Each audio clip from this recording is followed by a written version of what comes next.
Nous avons auprès de lui cette assurance que si nous demandons quelque chose selon sa volonté, il nous écoute. 1 Jean 5, 14.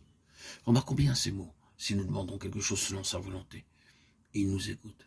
Au début, lorsqu'Anne se mit à prier, elle ne connaissait pas du tout la volonté de Dieu. Elle était essentiellement préoccupée de son propre besoin. Toutes ses prières, toutes ses larmes tournaient autour de son propre besoin. Mais au verset 11, elle devient la collaboratrice, la partenaire de Dieu, et prie d'une façon différente. Elle se rend compte que le Dieu grand et puissant a aussi un besoin. N'est-ce pas là un mystère?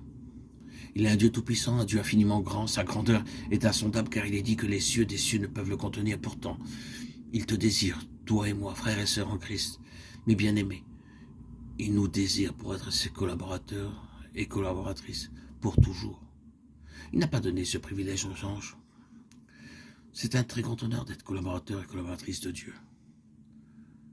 Alors seulement Dieu peut accomplir son grand dessein en nous, à travers nous et par nous. Anne découvrit finalement combien Dieu l'avait élevée à un rang privilégié en faisant d'elle la collaboratrice de Dieu. Maintenant, remarquez la façon dont elle priait. Anne pria et dit, « Mon cœur se réjouit en l'Éternel, ma force a été relevée par l'Éternel, ma bouche s'est ouverte contre mes ennemis, car je me réjouis de ton secours. De la poussière retire le pauvre du fumier, il relève l'indigent pour les faire asseoir avec les grands, et il leur donne en partage un trône de gloire, car à l'Éternel sont les colonnes de la terre, et c'est sur elle qu'il a posé le monde. 1 Samuel 2, 1 et 8. Dieu nous élève à une si grande hauteur. Il veut que l'on soit ses collaborateurs, ses collaboratrices, ses amis, ses compagnons, ses associés. Un jour, dans les cieux, nous serons appelés à occuper une position supérieure à celle des anges. Car un seul croyant a plus de prix aux yeux de Dieu que tous les anges. Pour sauver un seul pécheur, le Seigneur Jésus a dû se vider lui-même complètement, car en lui ont été créées toutes les choses qui sont dans les cieux et sur la terre, les visibles, les invisibles, trône, dignité, domination, autorité. Tout a été créé par lui et pour lui. Il est avant toute chose et toute chose subsiste en lui. Colossiens 1, 16, 17. Les cieux ont été faits par la parole de l'Éternel et toute leur armée par le souffle de sa bouche. Psaume 33, 6. Par une seule parole du Seigneur Jésus-Christ, tous les cieux ont été créés. La Bible le déclare.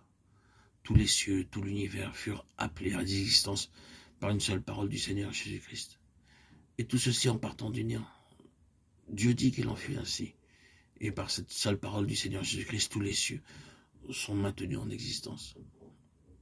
Et qui, étant le reflet de sa gloire et l'empreinte de sa personne, et soutenant toutes choses par sa parole puissante, a fait la purification des péchés et s'est assis à la droite de la majesté divine dans les lieux très hauts. Hébreux 1, 3. Remarquez cette expression, soutenant toutes choses par sa parole puissante. Toi, Seigneur, tu as au commencement fondé la terre, et les cieux sont l'ouvrage de tes mains. Ils périront, et tu subsistes. Ils vieilliront tous comme un vêtement. Hébreux 1, 10, 11. Nous voyons ainsi que, par une seule parole du Seigneur Jésus-Christ, les cieux furent créés. Il est l'alpha et l'oméga, il est le commencement et la fin. Toutes choses ont été créées par lui, et tous les cieux sont maintenus en existence par sa puissante parole. Et par une seule de ces paroles, les cieux disparaîtront,